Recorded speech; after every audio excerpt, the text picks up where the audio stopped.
Yes. Yes, I am. All right, it's 6:30. Julie, would you call the roll, please? Kara Caston. Ken Dawson. Here. Mr. Espinoza. Here. Cheryl Fuller. Here. Jenny Hagstrom. Here. Terry Pavicic. Here. Don Runner. Here. And Rehan Hashim. Here. Thank you. All right, having a quorum, let's stand for the Pledge of Allegiance.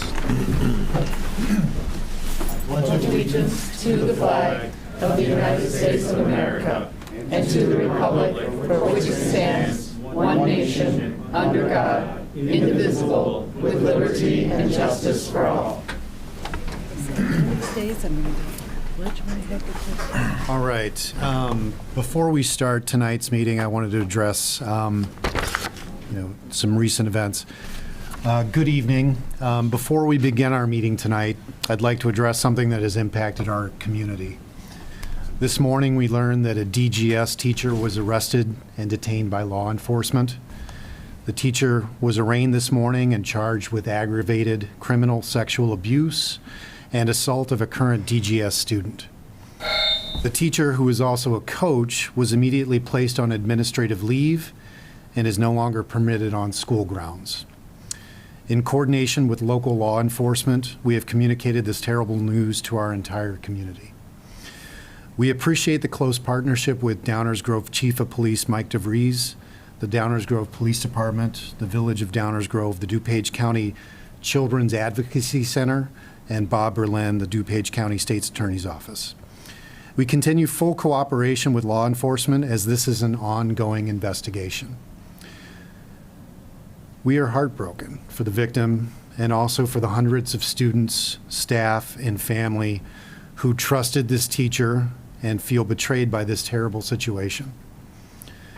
Our top focus now is to support the victim and their family and to ensure the well-being and safety of all of our students. We will also be contacting those families whose students have had direct contact with the teacher and coach. We will continue to address this situation with urgency and transparency. We are committed to protecting our students and ensuring that they feel safe here at District 99. We encourage anyone to come forward to the police or the school about anything that seems dangerous or unusual. If you are uncomfortable reaching out directly, you can use the Safe to Help system on our websites to anonymously let the police and our administration know of your concerns. I want all of you to know that we take all reports seriously and we're here to help. Thank you very much. Now, before we get into tonight's meeting, I kind of wanted to outline the structure of tonight's meeting just based on our unusual circumstances for tonight.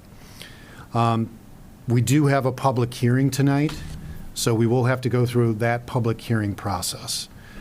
After the approval of our minutes, we will next move to the first reception of visitors to address any action item that is on tonight's agenda, okay? Our action items tonight include the items displayed on the screen here. If you wish to address any of those items, please submit a slip to the board secretary, Ms. Nidak, for the first reception of visitors. After the reports from the superintendent, there will be a public hearing for up to 30 minutes on the honorable dismissal of teachers, okay? There will be up to 30 minutes under our regular guidelines and following our normal protocols for the reception of visitors to address the board on the single topic of the honorable dismissal of teachers. At the end of the meeting, after all action is taken, there will be a final reception of visitors where members of the public may comment on any topic pertaining to the district. Per our board policy 2.230, in the first and last reception of visitors, a maximum of 30 minutes will be allotted for each reception of visitors, with a maximum of 20 minutes on any one topic, unless everyone who wished to speak has already spoken. Any need to recess due to the public not complying with the guidelines will be included in the total time allotted. So our first item is approval of minutes. Can I get a motion from the Board of Education to approve the minutes of the February 24th, 2025 business meeting, the February 24th, 2025 closed meeting, the March 3rd, 2025 workshop meeting, and the March 3rd, 2025 closed meeting? So moved. Second. Terry moves, Ken seconds. Terry Pavasich, Aye. Ken Dawson. Aye. Christopher Espinoza, Aye. Cheryl Fuller, Aye. Jenny Hagstrom, Aye. Kara Caston, Aye. and Don Renner. Aye, motion carries. So then we're going to go to our first reception of visitors on public comment for any of the items on our agenda tonight. Julie, do we have any reception of visitors? No, Not not for for the the, Not for the first session. correct. Then I'm going to turn it over to item 5 to Hank. All right, and I will invite Jeff to come forward for walking our team through the staffing and curriculum overview.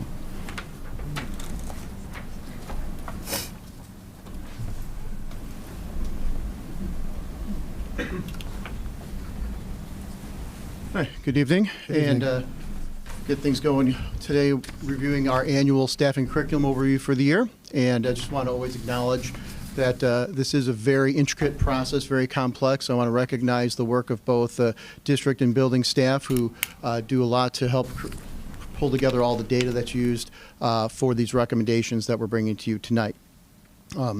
First off, just talking about our certified staffing FTE allocations, we had sectioning FTE this year is at 311.3, which is also shown on the chart which has been shared with you.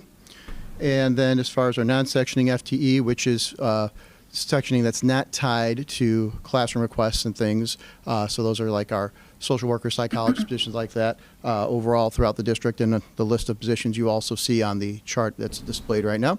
That FTE recommendation this coming year is 103 total. So that brings our total staffing increase this year of that we're looking at as a 1.5 over last year.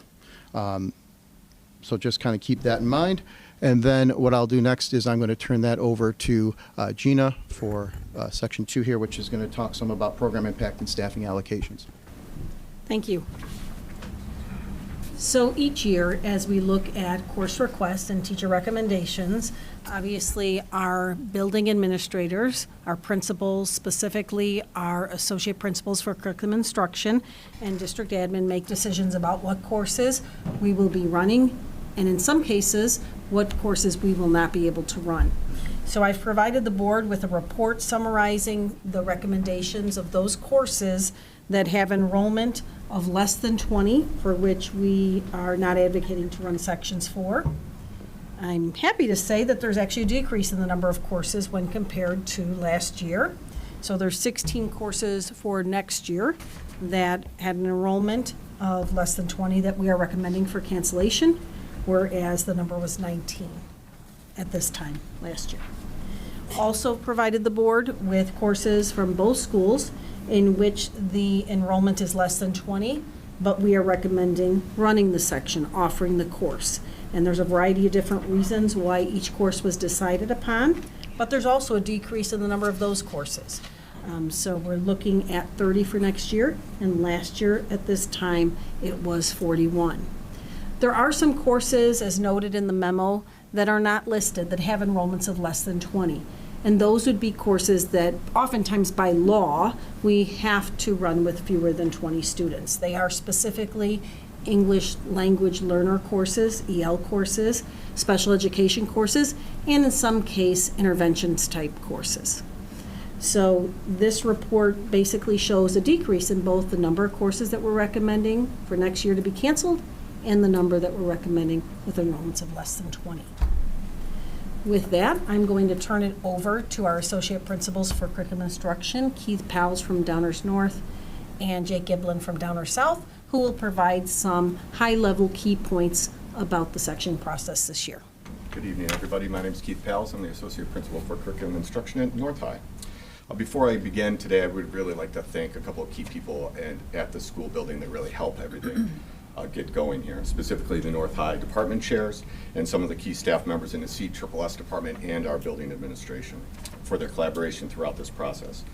As the board is aware, our sectioning process is student-driven based on course requests, and our team's collaboration is key to this success.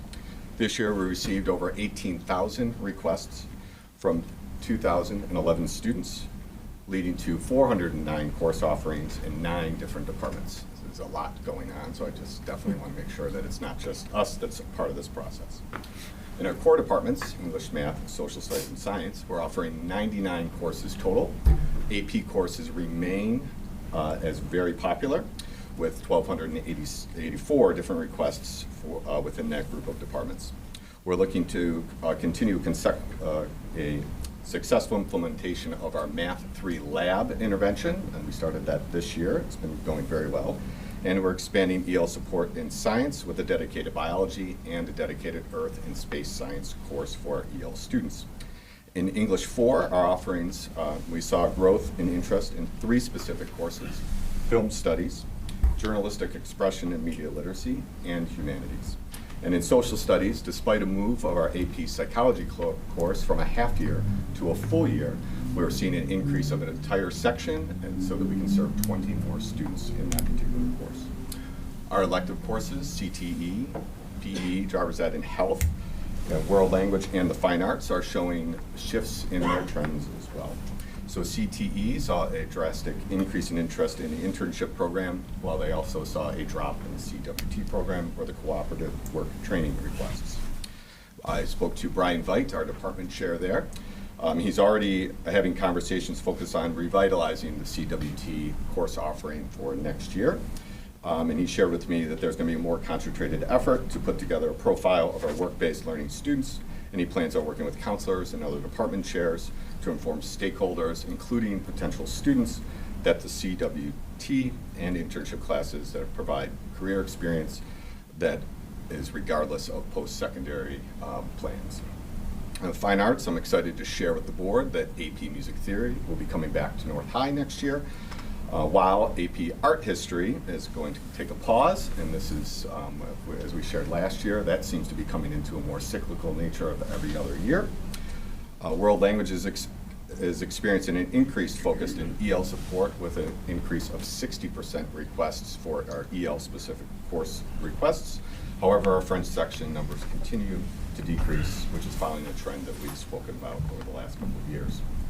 PE, I did also want to highlight, is offering 30-day different courses. Specifically in PE, what I want to talk about here is the leadership opportunities for students within that department. Courses like our sports officiating course, or also our PE leaders and lifeguard leaders program, offer students opportunities to learn and to lead within the school day. Finally, our special services department is expanding their number of multi-needs classrooms from 3 to 4 classrooms next year to better serve those students. And this department also collaborates with English, math, social studies, and science to offer 21 different co-taught courses, and those are courses in which teachers collaborate with their peers to serve our special education students. So, thank you. Good evening. I'm Jay Giblin. I'm the Associate Principal for Curriculum at Downers Grove South. In addition to the department chairs and everyone who works tirelessly with this, I want to also point out we have data processors at both schools. Barb Rustick, Katie Conquest, who do amazing work and do a lot for us in the background that allows us to have some of these high-level conversations, because they take care of all the hard, dirty work in the background for us, and we can't do this without them. So thank you to them as well. A couple of trends for us. We at South, we saw an increase in particular in our fine arts sections. Our digital photography in particular grew by 84 requests. We had 143 last year. We're up to 227 this year. They're doing a really good job of promoting that and getting kids interested in photography. We, within the CTE department as well, Keith mentioned those opportunities for internship. We had a dip this year. We had 19 students involved in that internship program. Next year, there are 92 requests for the same program to get students into the community, working with our business partners and getting real hands-on experiences for their time while they're in the high school setting. We're excited because we're seeing STEM growth. We had 105 student request increase in our science programs this year. So while AP overall is about the same, we had an exciting thing in that our AP psychology, which has gone from a half year to a full year, still retained 4 full courses. Kids are still wanting an enriching experience in a what I would call a more challenging and more in-depth program that is going to be coming to them next year, and we're excited about that. One of the trends that has definitely been part of South over the last few years is our increase in our EL and bilingual programs. 2 years ago, we had 214 student requests for those specific courses. Last year was 368. This year we're up to 432. We've more than doubled in just the last 2 school years alone. And one of the other things that is generating more and more student opportunities, we have our incoming class this year, 82% of our incoming 9th graders have chosen to take a full schedule of coursework. That is increasing the number of kids who are getting more classes, more educational experiences. That is in contrast to this year's, which was 57%. It is a sharp increase and one we look to continue over the next few years. Thank you. Invite Scott Wugazer to come up, and he's going to share with you a little bit about our special services and CSSS needs.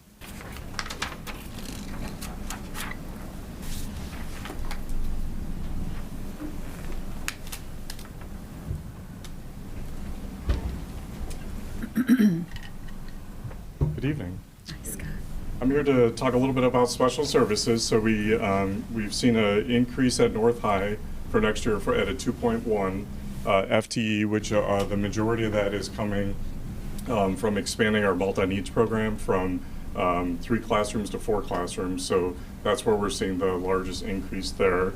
At South High, we're going to see an increase of 0.5 FTE, and that's falling in our co-taught classes, which is always a good thing to include our students in an inclusive environment, so we're excited about that.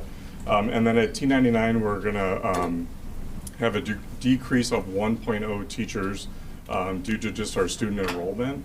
And then also with, I know it's up on the screen up there for psychologists, we're sharing our psychologist at T99 with North, which we've done in the past with related services like speech and that. And so it's going to be a 0.6 FTE at T99 and a 0.4 FTE at North. And then CSSS, we're not seeing any change in the following year. So, any questions? Thank you. Thank you. Thank you. Thanks, Jeff. And kind of rounding off our presentation around staffing today, you have for your approval this evening a list of all the staff who are being recommended for renewal for next year, who are currently non-tenured, and those will be continuing on the tenure track. Some will be approved for tenure for next year, and then some others will continue to be non-tenured, but that's there for you to approve those renewals. And then, as mentioned in the memo, the list of those who are acquiring tenure going into next year will be presented at the next board meeting, the next workshop meeting in April.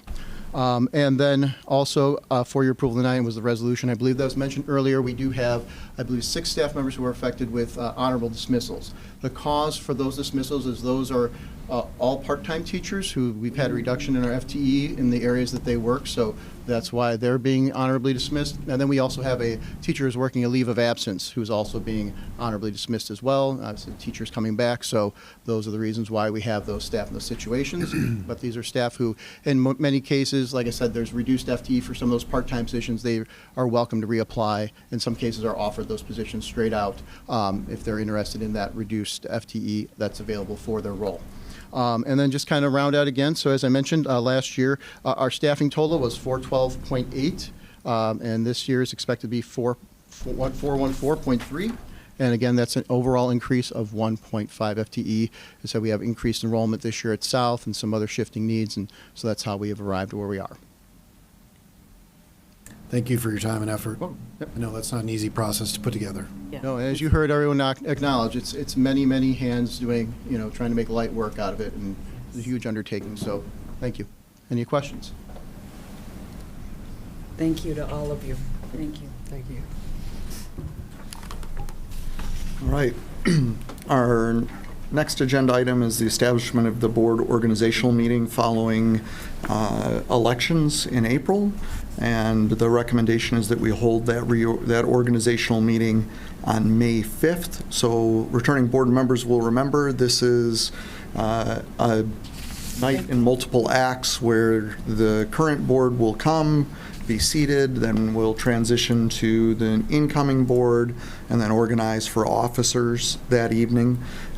So we're recommending that the board set that night for that. That gives us enough time for all the results to come in before we go through that organizational meeting. Any concerns with that being the date? All right. The next item is Travis's for North High garage roof replacement. Thank you. Good evening. With the assistance of White, we received 8 different bids for our north garage roof replacement. The low bidder, Tori, came in at $166,468. If you remember when we presented earlier in the fall, we projected that to be at about $175,000. So it's a good thing always when it comes in under budget. We do have $10,000 that we have allotted for contingency surprises within that. So everything looks to be in good working order. Again, the bids ranged from about $232,000 to this $166,000. White has done the follow-up to make sure that they fully understand the scope of the work, and so that's our recommendation tonight to accept that bid. This, as Travis said, is an action item this evening. Any questions for Travis at this point? This is the garage north of the stadium? Yes. Thank you. All right. The next item is Travis's as well. The 10-year safety survey report is back from earlier this year. It is. So this is a recap of what was presented in November. All of this information is the same, so just an explanation of every 10 years that we do, we are required by the state to go through a survey to identify any areas of need that we need to address. So we have gone through that. We've reviewed those. This was all done again in the summer and the fall. I think if you can give me the next slide. So along with this, here are the next steps that are related to it. One is to authorize White and Company to access IWIS and submit the report for us. Once they receive that report, we'll get that. We approve what they have submitted, and then we go through everything after that moment in time where we know ISB has to approve the work. Once we have that approved, then we need to go through the process of getting the work, all the bids that are needed in order to get that work completed. And then we would obviously report annually on the progress of those things. Next slide, please. So you can see they're broken down into 3 different categories of work. Category A is urgent, that has to be done in the first 2 years, 1 to 2 years. And then when you look at the next category B, that has to be done within the first 5 years after it's been approved. Category C is recommended. It is not something that we have to do. Next slide, please. So you can see the breakdown of what that total looks like. So we're just under $360,000 for both north and south for category A. Category B is just over 3.6 million. Category C, we are just over 1.4 million, so you can see the total, if we were to do everything in category C, would be just under $5.4 million. And again, just that reminder, A, 1 to 2 years, B, within the first 5 years, and C is recommended. You have to have those done. You have to have A and B done before you can go on to anything in the category C. Next slide, please. So this is a recap. All of this is what you guys saw in the fall, so I don't want to belabor this. Are there any questions on any of the different categories or the work that is there? Go on to the next slide. Again, this is, you can see there's some consistency across our buildings. All of these have the same. Next slide, please. There's more work at North to be done. One of the things that we came across was the structural steel deterioration this summer for the pool, so we need to address that. Then our recommended, again, some of the consistencies between a lot of different odds and ends things that we need to have done.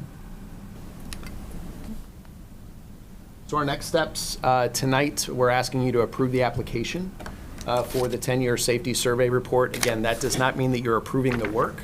That means that you're approving the application for that to be submitted to ISB.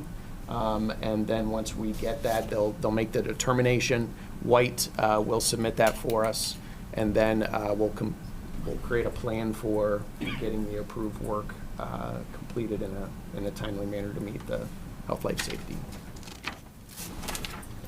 Any questions for Travis? Could you just briefly, because I think the funding of Fund 90 is new and different and Yes. interesting, could you just quickly Yep. give an overview of Yeah. how we propose funding this work? Yes. So if you remember, so earlier, just as of these last months, we used some of our Fund 90 balance for some of the other work with our paving at both schools, as well as our energy conservation with some LED work at both of our schools. So in total, we had about $839,000 in Fund 90 that were approved of work and that we're working on. Last meeting, we did the paving and paver approvals, so those will for sure get done this summer.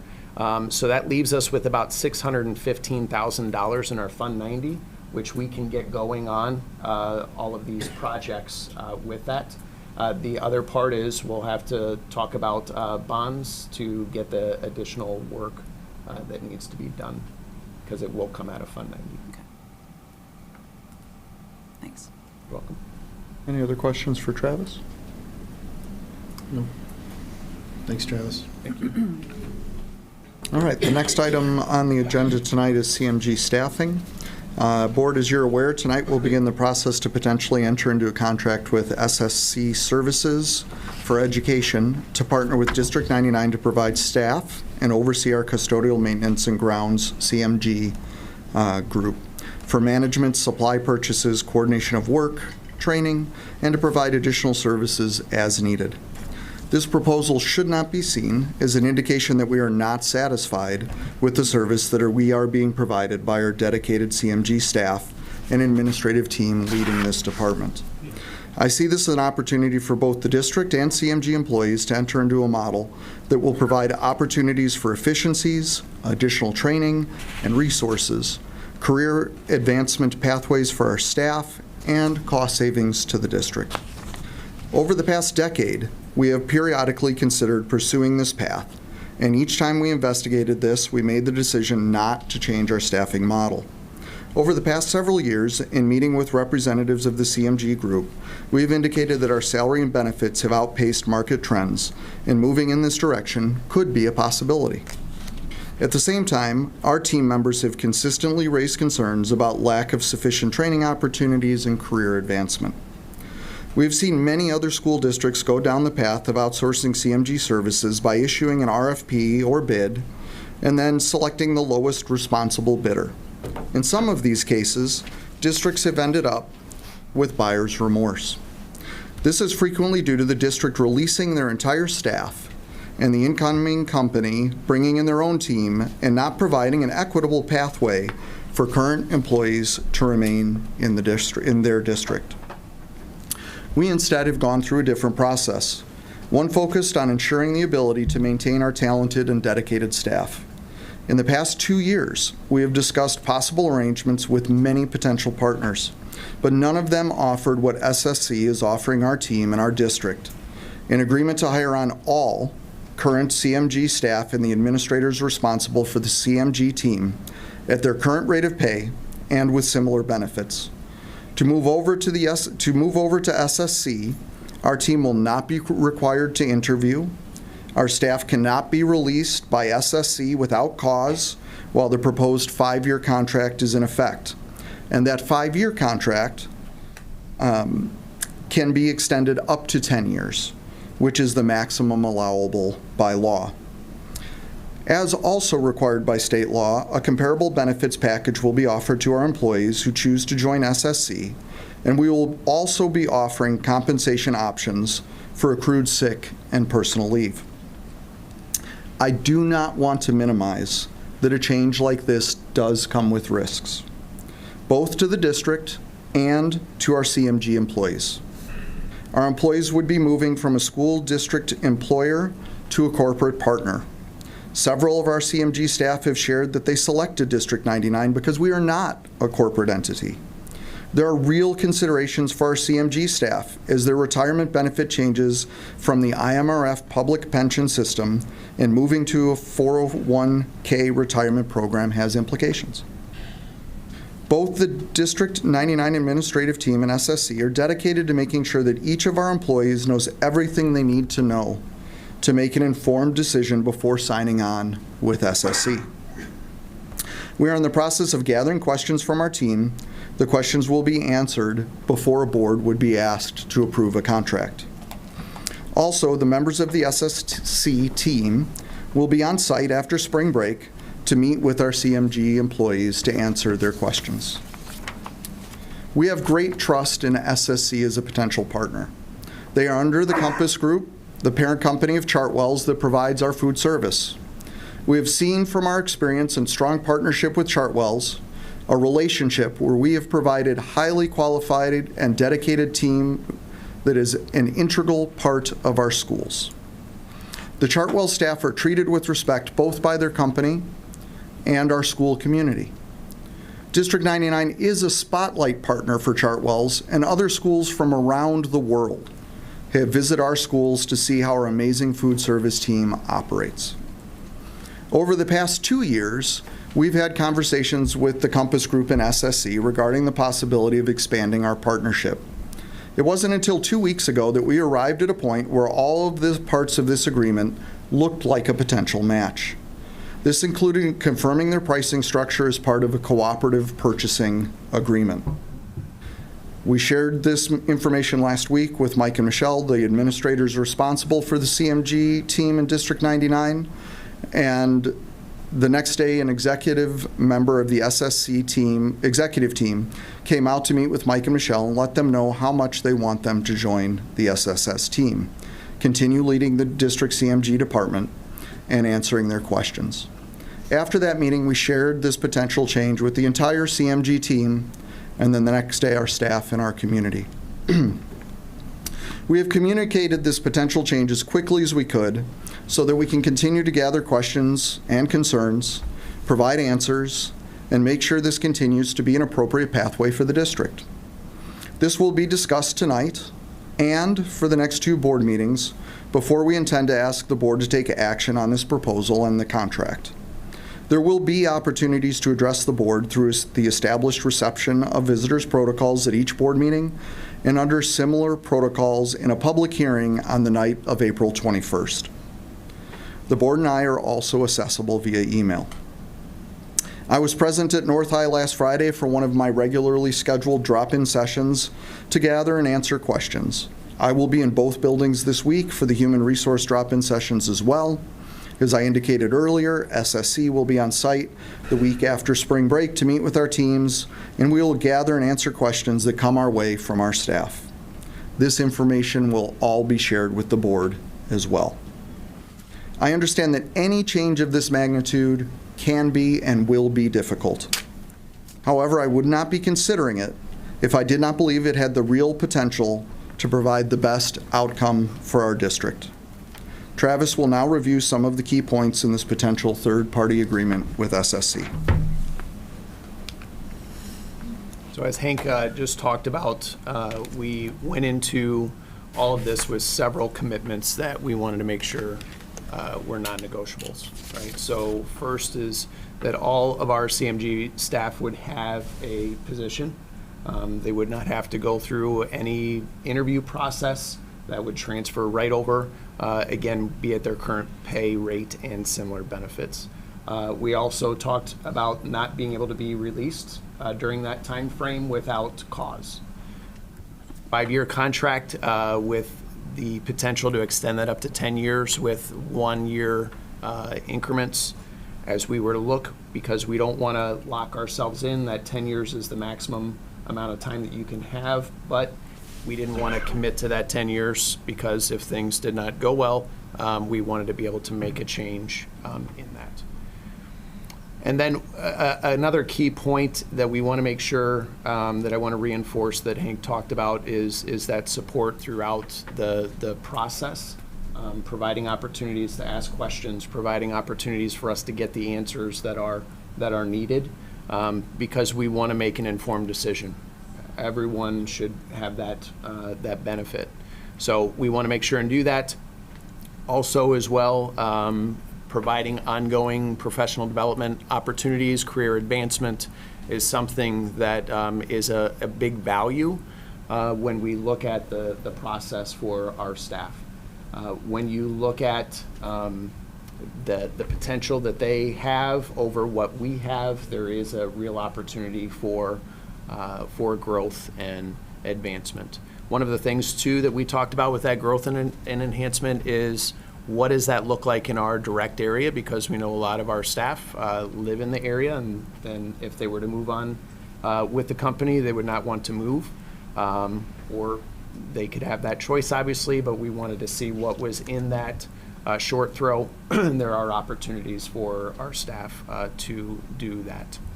Some of the key changes, obviously, the management, supply purchases, and coordination of all of CMG would be handled by a third party. And then additional training and viable chance for career advancement, as I talked about. You can go on to the next slide, please. So to reinforce kind of the next steps, we're continuing our conversations and our work to make sure that that third-party service agreement complies with all of our policies, complies with all state laws, making sure that all of those things are in place. At our next board meeting on April 7th, we would have further discussions, provide progress updates, review anything to make sure that, again, we are in line with all of the state laws.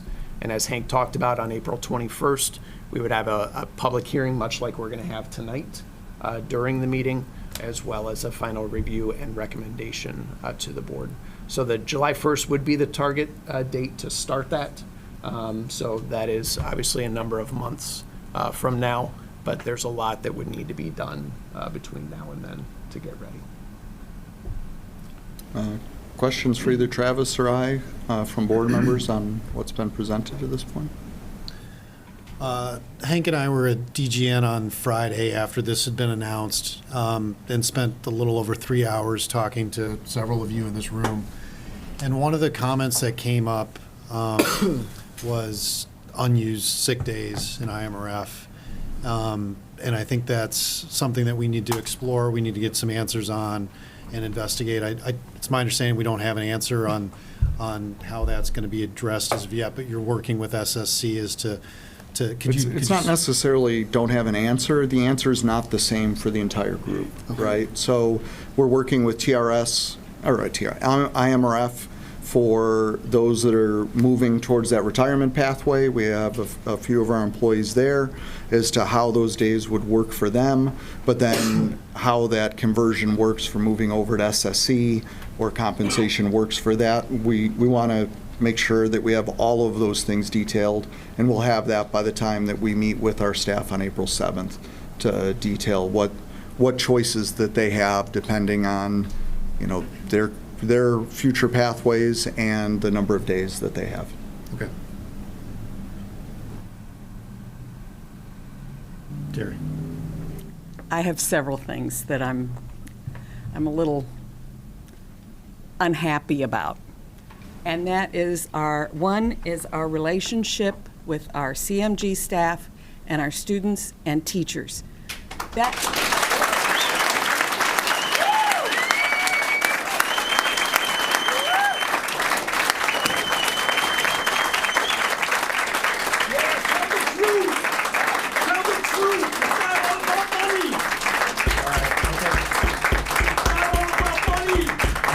bring it back to order, okay? I didn't say that for this. I said it because I've been on the board a long time, as you all know, and we've been through this before. And one of the main reasons that we rejected having it outsourced before was because of that relationship. You know, sometimes students are in crisis or whatever, and sometimes our CMG staff is that person that sees that and can take care of that.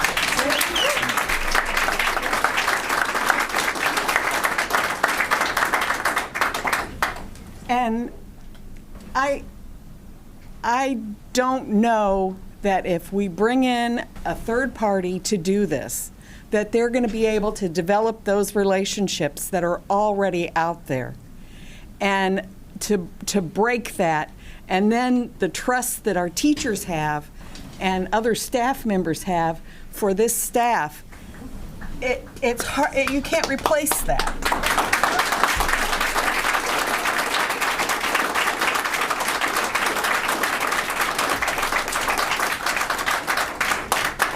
other questions is when one of the staff is sick, who comes in to replace that person?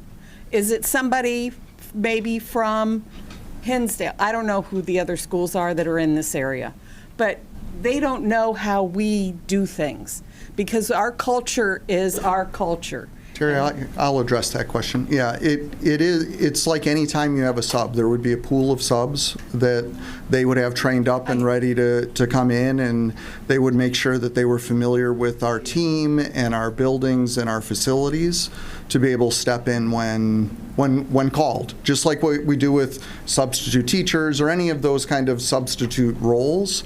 But it would be up to SSC to have that pool of people on call and prepared to step in on demand when we needed them. Right, but it's Yes. not the same. Well, it's not the same anytime we have a sub, Terry. Well, we have probably a list of subs that we And use. It would work for the same us. way. It would work the same way. It would be a list of subs that were trained and ready in our I'm not sure that those subs building. would be the first call. That's what I'm saying. I don't know. Well, Terry, they would be. They okay. would be. Then I also have, why aren't we giving our staff development? We do, but we don't have the. There you go. There you go. Hey, guys, let's keep order, okay?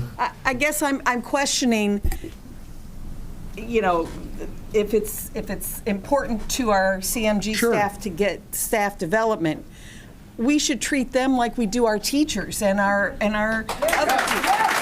They need staff development just the same. So I have a problem.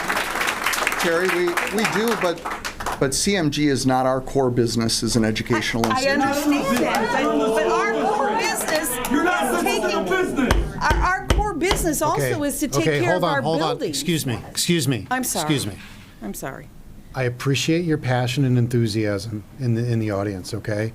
And tonight, we're going to conduct our meeting, and we're going to allow your comments when we get to our public comments, okay? So let's just allow a discussion to happen without any further interruptions, please, okay? Thank you. But also, our core responsibility is to our facilities. And to make sure that they're clean to our standards or that they're maintained to our standards. Because if they're unsafe for any reason, that's not our business that we're taking care of. I agree, Terry. And we believe that this offers us that opportunity, yes. But I'm just saying that. I wouldn't be bringing it to you if I didn't believe that those things were true. Okay. And I know that IMRF is a fully funded retirement. It is a well-funded retirement public pension, yes. Right, right. And so I also know how it works with the 401k because I have one. Yeah. I'm using one because I'm retired. But I think that a lot of our staff, our CMG staff, wants to stay in the IMRF. And because it is fully funded, and it is... It's not fully funded, but it's strongly funded. Yeah. It's much more than the TRS. Yes. And so, in that regard, I would hate to see people who are on the cusp or even close to miss out on that because they won't get the years in that they need in order to get their full benefit. I definitely think those are considerations that we can talk through in the next few weeks, especially in the next month with SSC of our employees that would be on the cusp of either vesting or retiring, and what that would look like to get people across that hump to make sure that their IMRF benefits are protected. Yes. Well, that, and then the last thing I just want to say is I respect Chartwell immensely because they have changed our food service product that we are giving to our students and faculty and staff immensely. And especially being in the food world, that meant a lot to me to get that taken care of. I think that's why we believe this has similar potential benefits for both our staff, our students, and our buildings. The Chartwell's is a case study for how this can be effective in our schools moving forward. It's just going to be very difficult for me to stand behind this project. Well, we'll continue to report back with. We will continue to report back over the next 2 meetings with questions and concerns that you and our staff have, and then in a month, after you have all that information, we can see where the board stands at that point. But like I said, it's going to be very difficult for you to change my mind. Okay. I will, Terry, I will. You know where I stand. Terry, my job is not to change your mind. My job is to answer your questions and to make sure that you're well informed, and then it is your job to vote with your heart and your mind and to make the best decision you can. My job is not to ever convince a board. I'm directed by the board to bring you viable options that offer the district good service, efficiencies, provide resources to be directed most closely to students and to student work. The board has directed me to bring you those options as they become available. I have worked with the team here very carefully over a very long time to bring you a viable option for you to consider. That I am doing my job that you have asked me to do in preparing this and bringing it to you. The board has directed me to bring this to you. That is what I am doing. How you decide to vote and move forward is ultimately up to you as a board. My job is to bring you those options, and that is what I have done.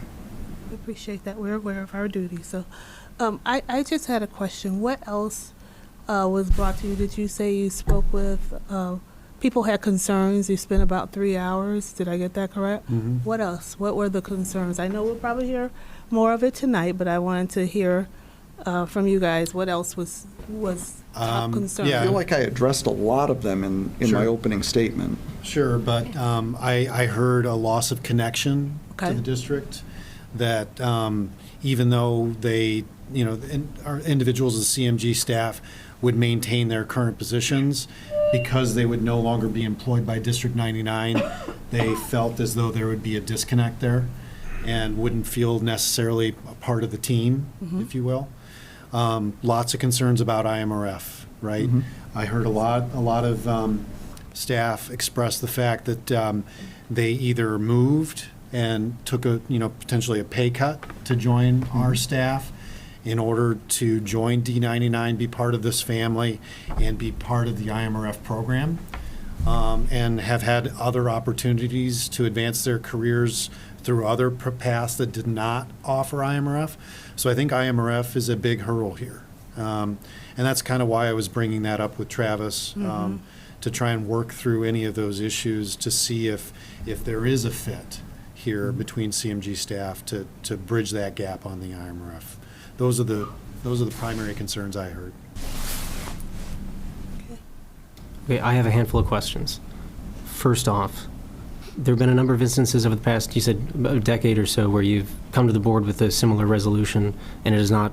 Not a similar resolution. Well, there is no resolution, Chris. With discussing in closed session, when we talk about employment of personnel groups, we have brought ideas and proposals to the board over a very long period of time. Before I was here, since I've been here, this is something that has been considered with this group before, yes. And it has not come to anything to this point? Correct, because all of the other proposals to this point have involved fully releasing our staff. Outside company comes in, and they decide if they're going to hire people or not. And it hasn't been with a company that I felt like was already invested in our schools and our community. I think that those are the two biggest differences in this proposal in comparison to other ones that we've seen in the past, which is why we've brought it to this point to discuss with the board, is that the Compass Group, with their investment in Chartwell's, in their investment in our schools and our community, as Terry mentioned, has demonstrated an ability to improve the experience in our schools. For that same reason, I believe that there is potential for SSE to do the same. There obviously is a period of disruption as you move through that change for both our individual employees and the district as a whole. But you know, I can look at Chartwell's as the example of you can come out of that on the other side with a far better product for everybody involved.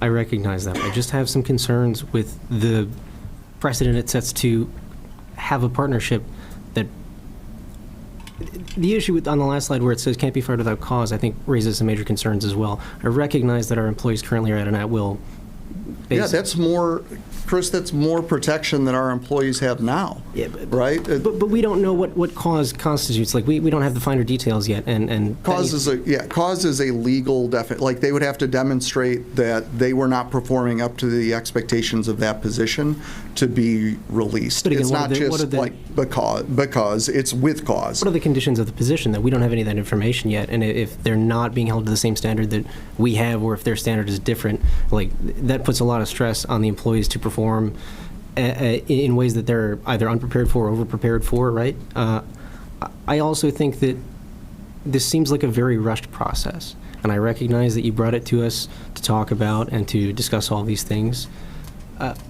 But I don't think that there was enough time to take into consideration of CMG staff opinions on the matter prior to releasing a wider statement to the district as a whole. I think what should have happened. Chris, there are legal requirements. I recognize that. So we are required by law, if we are going to move at the end of this school year, which is July 1, which is when we typically would enter into any major movement with any employee group, that we need to inform our staff 90 days in advance of that. Yeah. Okay. Let me finish, please. We had been working all along, as you know. We brought a proposal to you last year. The board directed us to continue to look at that and come back in closed session to come back if we reached a spot with the proposal this year. We reached that point. We are now at the timeline where everything lines up to have those conversations to go into place for July 1. That's why the timeline is working the way it is. This would be the same timeline any district would follow if they were working through a cooperative purchasing agreement, which is what we're doing. If we went to bid, then it would be a very different process. It could be much shorter than this. This is the longest duration of process that provides opportunity for the board to review, for the public to review, for our staff to review, and to get their questions answered and to work through this. This may seem like a quick process, but it is a long process in comparison to how school districts go about making a change like this. Could we let Chris finish his comments? Well, and I recognize that you've been putting a lot of work into coming up with the finer details ahead of time, and the information that we've been provided and the public has been provided comes after a lot of work. My major concern is the conversations with CMG staff individually should have happened prior to coming to us with, like, this is what we want to do moving forward. Like, their input needed to be taken into consideration first. And I recognize that you don't do that with other teaching situations, right, with curriculum. I get it. But in this particular instance, I think, as we've seen with such public displays, this is incredibly important to them and their livelihoods. And I think getting their information, getting their feedback ahead of time before we come up with, before there was, they were not included in the conversation at an earlier point that I felt was important. And you can disagree with me all you want, but that is what I feel it should have been done for.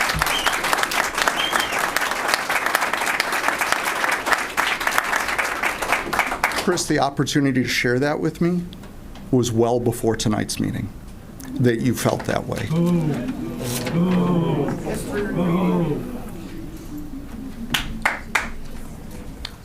Okay.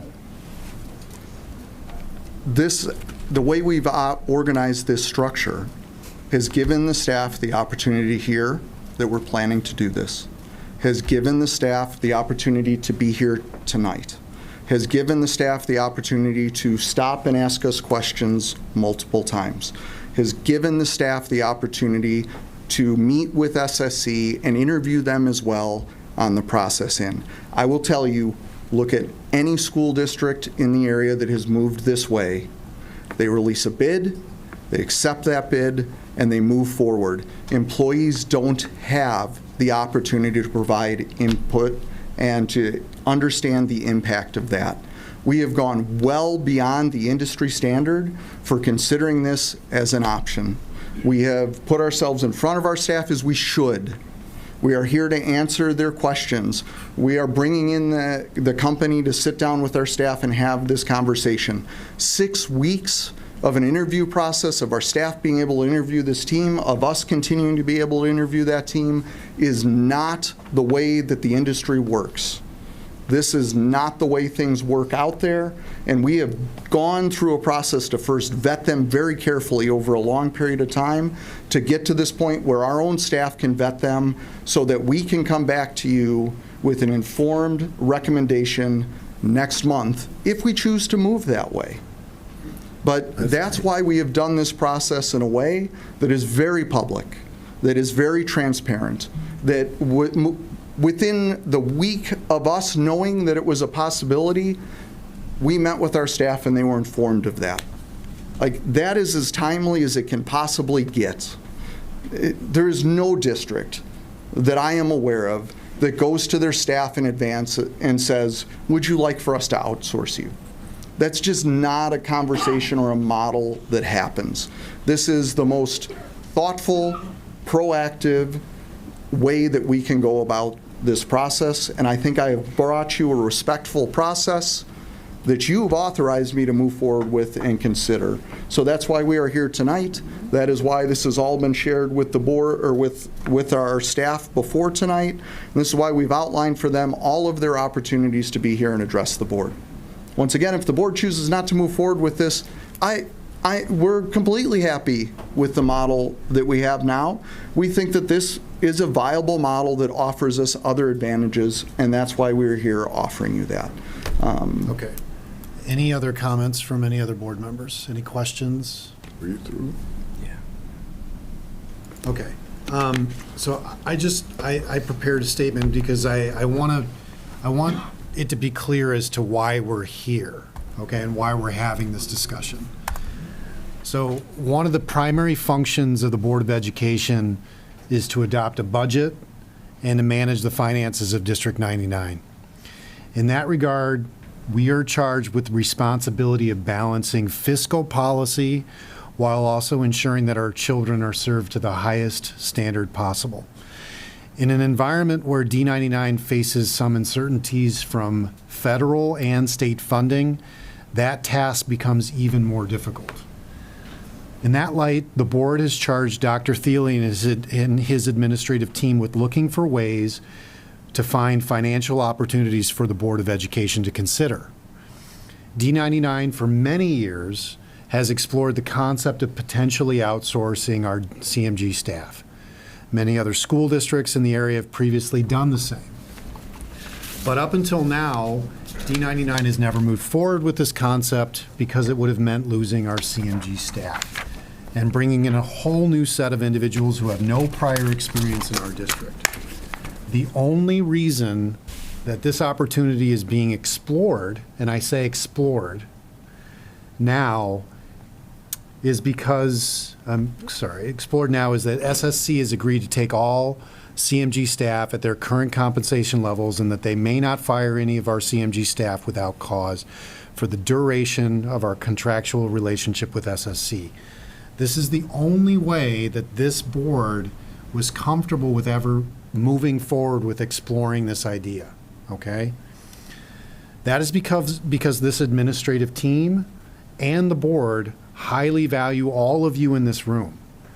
We know the expertise that all of you possess, the familiarity that all of you have with our buildings, and the relationships that you built with our teachers, staff, our students, and our community. In short, we know and I know the importance and value of D99 to you and what you mean to all of us. I want to be clear about this process going forward. The board has not made a final decision, okay? To date, all we have done is authorize Dr. Thiele and his administrative team to explore a possibility of moving our CMG staff to a contract with SSC. Over the next few weeks, that process will be explored to determine whether SSC would be a good fit for D99 and whether it would be a good fit for our CMG staff. It's my opinion that going through this exercise is a positive and healthy step in determining whether or not this is the right move. Not only for D99, but our students and all of our CMG staff who are here tonight. I promise to keep an open mind when making a final decision on whether or not to approve a contract with SSC. So I welcome your input, I welcome your comments, and I understand and respect your passion for this topic. Thank you. Any other questions? All right, the next item is an item that returns tonight from last week. This is the DuPage West Cook Intergovernmental Agreement. This was discussed at our last board meeting. If you remember, this is a cooperative for cooperatives, and this is changing the board structure of that to an oversight committee. Every one of the 92 member school districts needs to agree to this in order to move forward. Our process in that would take place tonight with the board approving the resolution as an action item. Are there any questions on this one returning? No. All right, so this is an action item this evening. Administrative restructuring and related board policies. Once again, another one that came back from last week. We've already discussed this in detail, or last board meeting. We've already discussed this in detail. I have received no follow-up questions from any board members. Are there any items that you would like for me to address on this evening? This is also up for approval this evening. Freedom of information request, we have received them and we have fulfilled them, and you can find them on our website under FOIA. Okay, next item number 6. So the next agenda item is a public hearing on the proposed reduction in force of teachers. This hearing is held in line with Section 24-12 of the Illinois School Code, which provides for the hearing when the number of teachers to be reduced due to economic necessity is greater than 5, or 150% of the average number of teachers honorably dismissed in the preceding 3 years, whichever is more. While the reductions contemplated later in this evening's agenda are not based on economic necessity, we are holding the hearing with the intent of giving both the teaching staff and the public notice of layoffs and the opportunity to express their views. To be clear, the reductions in force contemplated later in this evening's agenda will not impact educational programming and are not based on economic necessity. Rather, these reductions are based on course selections for the upcoming school year. So I now open up the hearing. Would any member of the public like to speak on this topic? Hearing none, then I will, can I get a motion to close the public hearing? So moved. Second. Terry moves, Chris seconds. Thank you. Terry Pavasich. Aye. Mr. Espinoza. Aye. Sherelle Fuller. Aye. Jenny Hagstrom. Aye. Sarah Caston. Aye. Ken Dawson. Aye. And Don Renner. Aye, motion carries. The public hearing has been closed. Okay, item number 7 is the consent agenda. Before the board votes on the consent agenda, is there any agenda item a board member would like to pull out of the consent agenda for further discussion? Hearing none, can I get a motion from the Board of Education to approve the consent agenda as presented, which includes A, Personnel Report 2025-26 fifth-year full-time renewals, 2025-26 fourth-year full-time renewals, 2025-26 third-year full-time renewals, 2025-26 non-tenure full-time renewals, 2025-26 non-tenure part-time renewals, appointment certified, appointment classified, appointment administration. B, personnel report retirement certified, resignation classified, resignation certified. C, February financial pages. D, approval of board policies 3.51, 3.52, 3.68, and 3.70 with effective dates noted. E, Illinois High School Association IHSA membership July 1st, 2025 through June 30th of 2026. And F, acceptance of donation Wolfpack basketball program. So moved. Second. Terry moves, Ken seconds. Thank you. Terry Pavasich. Aye. Ken Dawson. Aye. Krista Espinoza. Aye. Cheryl Fuller. Aye. Jenny Hagstrom. Aye. Kara Caston. Aye. And Don Renner. Aye, motion carries. Thank you for the donation from the Wolfpack basketball program. Item number 8, recommendations for action. Can I get a motion from the Board of Education to adopt the resolution authorizing notice of honorable dismissal of non-tenured teachers other than final year probationary teachers, and that the president and secretary be authorized to sign the same? So moved. Second. Chris moves, Jenny seconds. Thank you. Krista Espinoza. Aye. Jenny Hagstrom. Aye. Terry Pavasich. Aye. Kara Caston. Aye. Ken Dawson. Aye. Cheryl Fuller. Aye. And Don Renner. Aye, motion carries. Item B, can I get a motion from the Board of Education to approve White's recommendation to award the contract for the North High Garage roof replacement to TORI Construction LLC, located in Alsip, Illinois, for the base bid in the amount of $166,468. So moved. Second. Jenny moves, Chris seconds. Thank you. Jenny Hagstrom. Aye. Krista Espinoza. Aye. Cheryl Fuller. Aye. Terry Pavasich. Aye. Kara Caston. Aye. Ken Dawson. Aye. And Don Renner. Aye, motion carries. Item C, can I get a motion for the Board of Education to approve the application for approval of 10-year safety survey reports for North High School, South High School, and Transition Center 99? So moved. Second. Terry moves, Ken seconds. Thank you. Terry Pavasich. Aye. Ken Dawson. Aye. Krista Espinoza. Aye. Cheryl Fuller. Aye. Jenny Hagstrom. Aye. Kara Caston. Aye. Don Renner. Aye, motion carries. Item D, can I get a motion for the Board of Education to adopt the resolution of the Board of Education of Community High School District 99 approving proposed amendments to the DuPage West Cook Intergovernmental Agreement? So moved. Second. Chris moves, Jenny seconds. Thank you. Krista Espinoza. Aye. Jenny Hagstrom. Aye. Terry Pavasich. Aye. Kara Caston. Aye. Ken Dawson. Aye. Cheryl Fuller. Aye. And Don Renner. Aye, motion carries. Item number 9, old business. Julie, remind me that we need to select, is it 2 board members for the Parent-Teacher Advisory Committee? Please. So please get back to me if you're interested on that within the next couple of days, if you can. We'll send a please. reminder out with what it was and the dates. Okay. We'll send that out tomorrow to the board, and then Okay. you could let Don know. Okay. Any other items of old business, Hank? None for old business. Any items of new business? No new business either. Julie, let's open up the reception of visitors for public comment for items, and I'll read first before we do so. This is the second reception of visitors, which is intended for audience members to address the board on any topic pertaining to Community High School District 99. Comments will be limited to 3 minutes to provide all visitors an equal opportunity to address the board. Individuals needing more time should submit their thoughts in writing to the board's secretary. Visitors addressing the board need to submit a comment slip to the board secretary and will be invited to the microphone. Prior to addressing the board, audience members should state their full name. The proceedings may be tape recorded for the purposes of producing accurate meeting minutes. The board's presiding officer reserves the right to modify these protocols if circumstances warrant. Audience observation of these protocols is greatly appreciated. Julie? I have the list. Oh, okay, thank you. Okay. Our first speaker is Monica Vandermeid.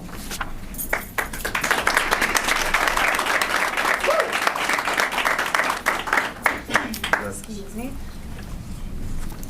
Hi, my name is Monica Vandermeid.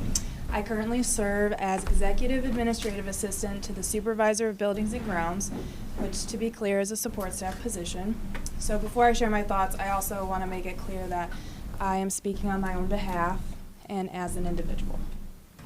The first time I set foot at South as an employee, I started at South first, my last name was immediately recognized by a CTE teacher named Mr. Meisner. Because I did not attend DGN or DGS, it was apparent to me that something was special about this district. I say this because my dad graduated DGS in 1989. It struck me as remarkable that Dale Vandermeid's woodworking teacher remembered him 30 years later. I think it should come to no shock to the board that I do not believe outsourcing CMG is the best options. It's my opinion that outsourcing to a corporate partner strips away the fundamental core values of these District 99 employees, since they will no longer be District 99 employees. And that's really the heart of this issue for me. CMG each and every day inspires those same emotions that Mr. Meisner did on my first day on the job, which turned out to be so much more than a job. It turned out, for me, to be a fulfilling career choice, and CMG turned out to be a family. A work family that I potentially may be forced out of. I never thought I would have to consider another position in this district once I landed my current role, because I love coming to work every day to serve alongside my CMG family. Thank you.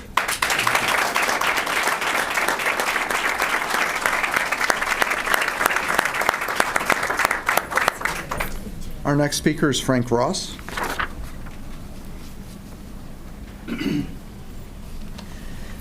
Hi, I'm Frank Ross. I'm a community member. I have 2 children that will attend DGS, and I'm here to speak against the privatization of the CMG department, and I'm really hoping that a lot of minds aren't made up about this vote next month, and then you'll hear me in good faith. I was proud to be a member of this community a few years ago when there was a ballot mandate passed to raise our taxes, with those tax dollars going to the schools. And I was also really proud to have the names Caston, Renner, and Dawson on a sign in my front lawn when you guys were running against people who were more interested in banning books than ensuring children's educations. This is to say, I never wanted to come to one of these meetings because I thought we were in good hands. Now, I'm speaking as the son of a custodian, not any of these guys, but my dad was a custodian. I'm here to speak for the good jobs that are in that school building and are being threatened by turning CMG duties over to a corporation. Please don't do it. This is a community that wants those good jobs and benefits left intact, a community that is more interested in people than profits. I understand we're being sold on the idea that no one will lose their jobs and that the school will save money, but both those things can't be true, and that's just a fact.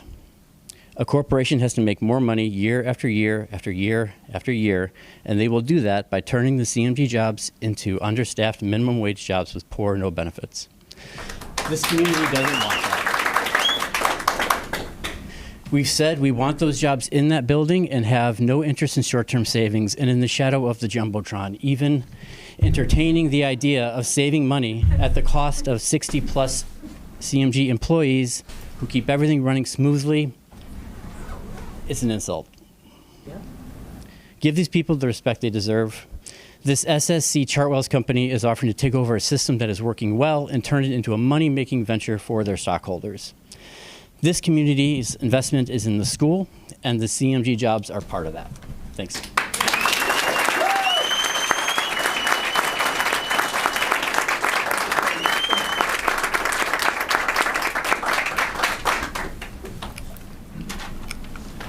Our next speaker is Jerry Killick.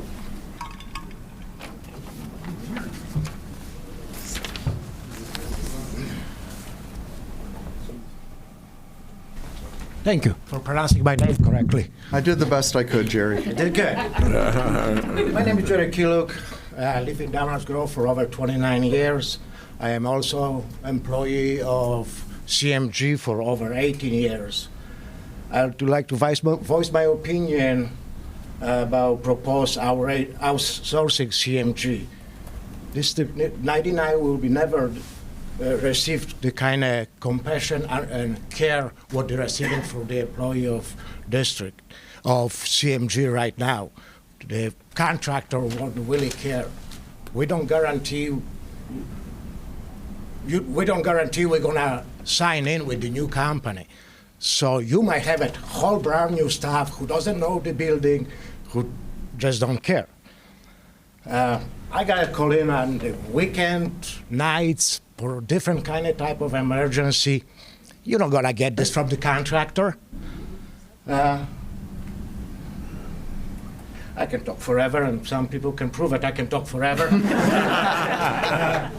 but time running out. And, I almost forgot. I want to thank you, teachers, support staff, and community for showing up here. Well, I almost forgot. I grew up in the communist country, so when the elected official never listen to the public and what is right, I hope this not this situation in District 99. Thank you, Board.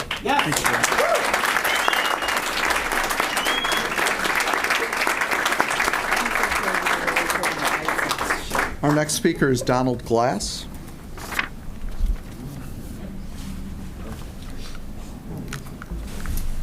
Hello, Donald Glass, 20-plus year resident of Downers Grove, and yeah, I'm CMG too.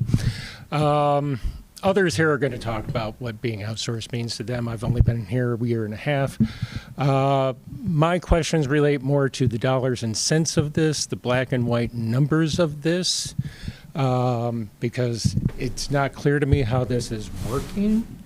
The board charges the superintendent with finding savings, and then the superintendent finds savings. Well, how much savings are we talking about?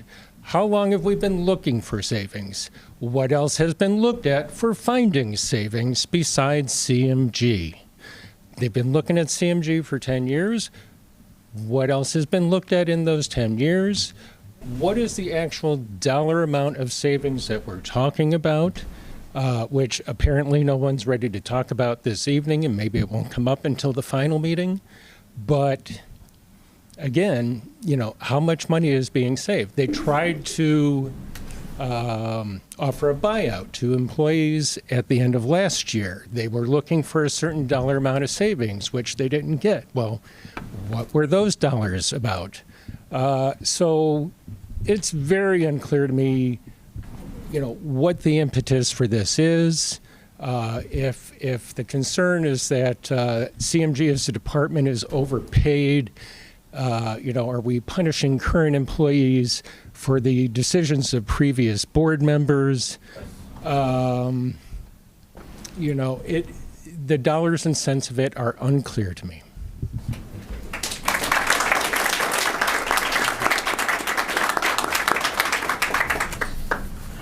Our next speaker is Hannah Green.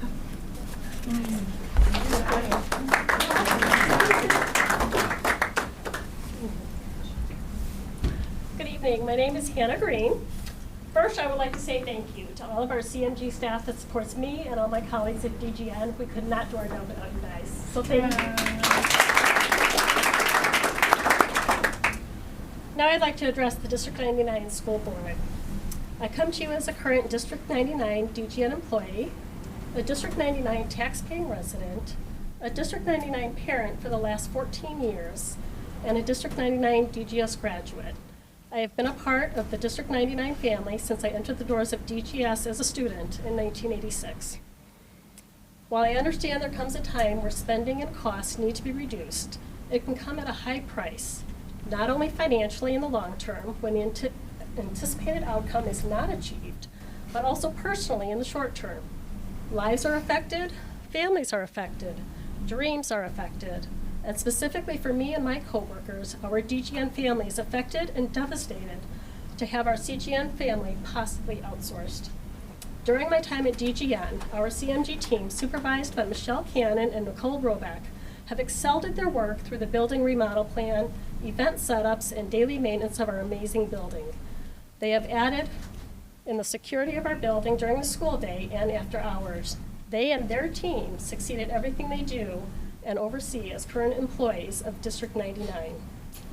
I would also like to know what other options have been considered for possible cost cutting to prevent the result of outsourcing. In regards to federal state funding decreasing being provided as one of the reasons impacting this proposal, I would like to know how this directly affects the expenses for our CMG department. Are they currently receiving grants and assistance from state and federal funding? In regards to school building safety, what are the long-term effects for outsourcing that could affect our daily building safety and security, as non-D99 employees are given full access to our buildings every school day while faculty, staff, and students are in the building. School board, you are presented with a decision to make on this proposal. I ask that you each examine it carefully of how this can impact the future of the district, not only financially, but as a whole. What is being offered might sound like an incredible transitional package for an employee that has just begun their career with D99.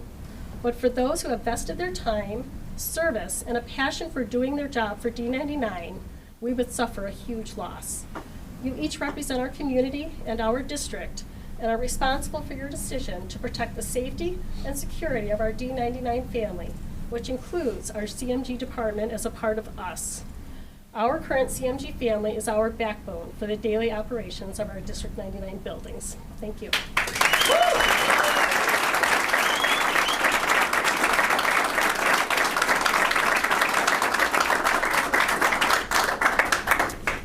Our next speaker is Quentin Brown.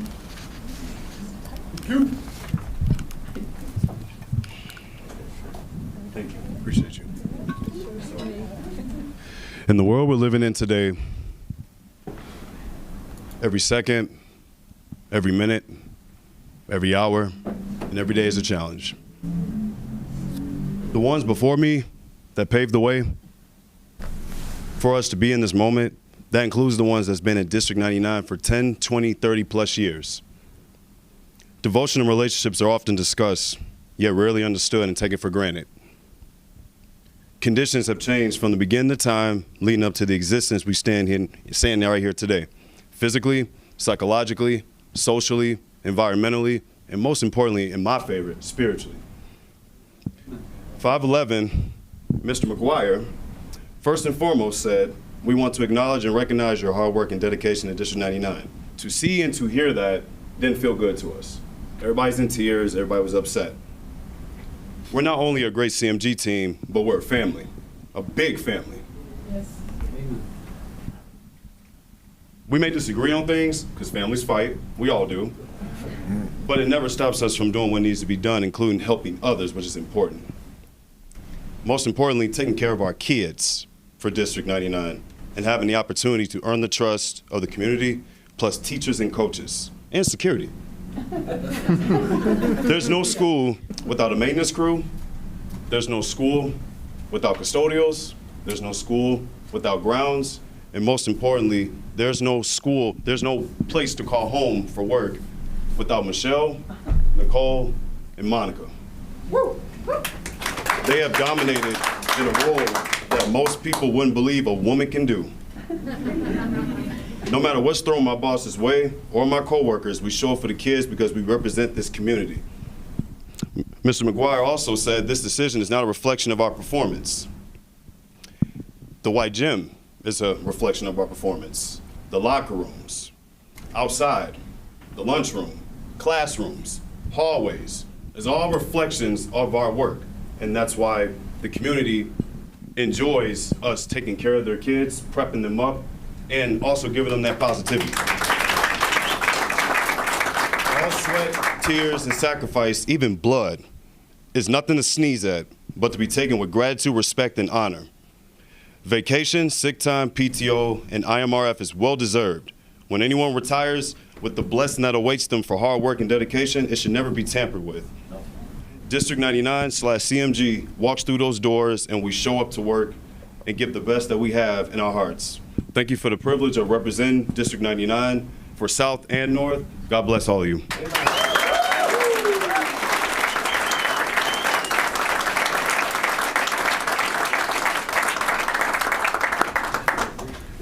Jeffrey Tews is up next.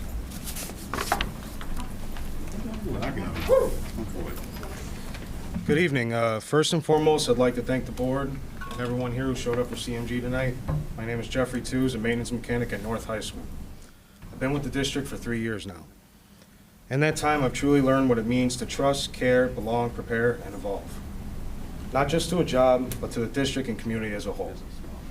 I ultimately love working for D99 and especially being part of the CMG team.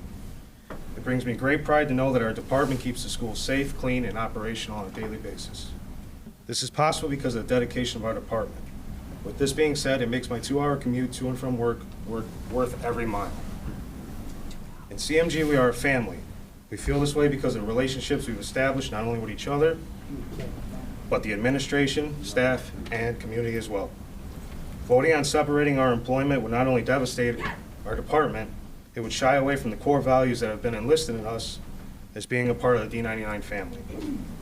Belong, prepare, evolve, care, and trust. I plead you consider what you hear from the testimonials tonight, that you do not cast your vote in favor of the change, and keep CMG part of District 99's family. Thank you.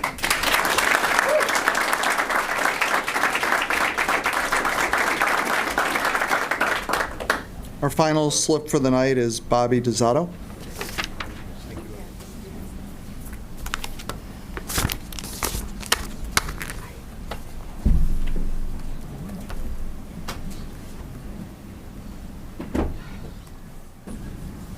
Ms. DiZotto, props are not allowed for the presentation to the board. You have 3 minutes. Thank you. The school's, my name is Bobby Zato, thank you. A school's job is to keep the students safe. We heard a lot about that, and thank you for all the staff. The second job is to educate students. So what we've seen last week, DGN has 17 students with 2 Fs. We saw DGS has 107 students with 2 Fs. And the reason for that was the demographic of families in Downers Grove South. That was odd. Year over year in literature and the ability to read at grade level, Downers Grove South students have dropped 10%. This is unacceptable. What is the reason for this? So that's what I brought in here. Students do not receive books. Maybe if you're in an AP class, you get a book, but if you don't, you're expected to have a social studies class where the teachers can get any secondary source. They can get a Google article that tells you that using continence is racist, that Christians are racist against Asians, and that jihad is good. The chair is here. I had a meeting with him and Principal Lip that told me this is what they can teach at DGS. So that's a big problem. So the question is, what is the board and how is DGS going to help improve that 10% loss in the ability to read? My second point is an audit at DGS on pornography. I didn't used to think pornography could be an issue at DGS, and then my son received a book. Twice the main character was showering. You couldn't see the nipple, but up you could, and then the next couple pages you knew she was nude from the back, and then from the waist up, full frontal. My son is not old enough to see this, and the school gives him this book. So let's do an audit on is there more pornography? He's given a book in literature with the F word and the MF word on every page. We discussed this in pipeline. Thank you, Doctor. I really appreciate it, and I had emailed you. I look forward to more feedback on that. So to have a hearing, the book would say MF, MF, son of a B, my A in the book on multiple pages. 137 pages. Each page had at least the F or the MF word. So these types of books should be removed from the school. The school would have a lot more cohesion, and that's it. I thank you for your time. Thank you all. Thank you.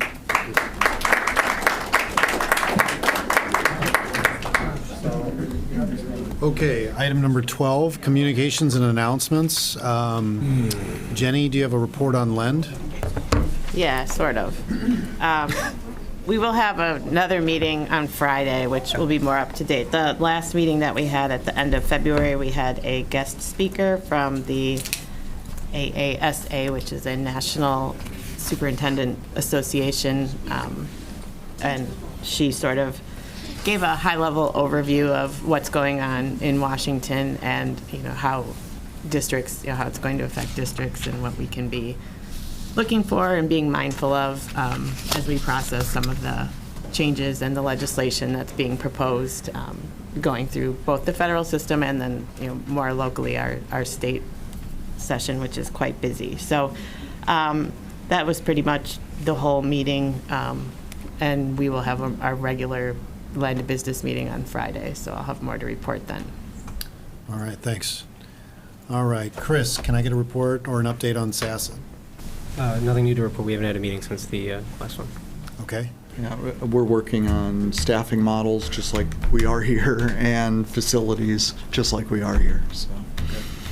Terry, do you have anything to report on the Education Foundation? No, we are not meeting till Wednesday, so. Okay. Ken, anything to report on IASB? Nope, nothing new to report. Okay. Sherelle, any report on the Downers Grove Plan Commission? Nothing for me. Okay.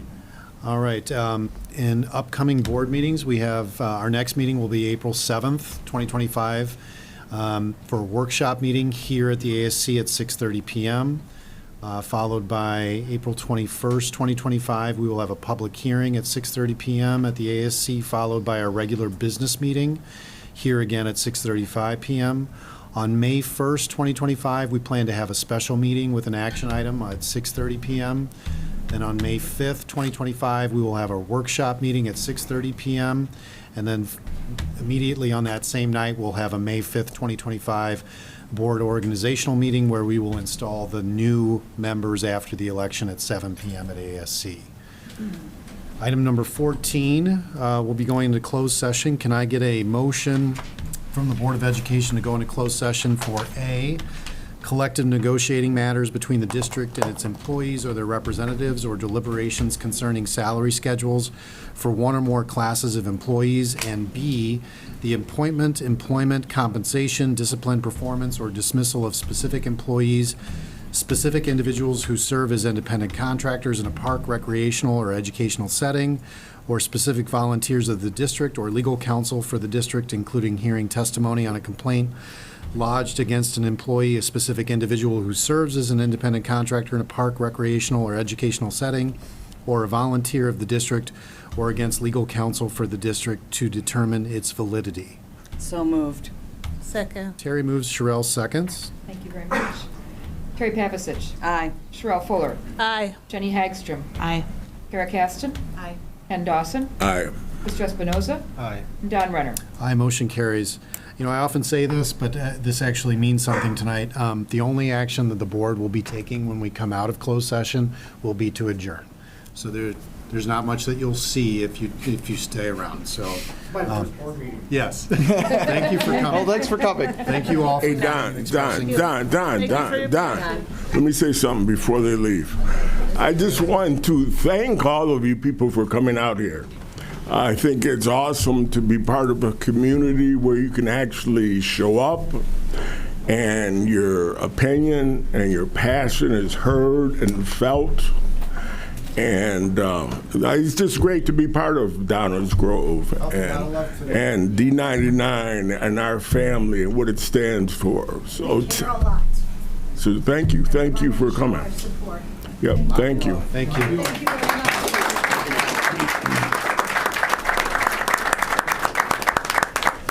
All right. Shortly, once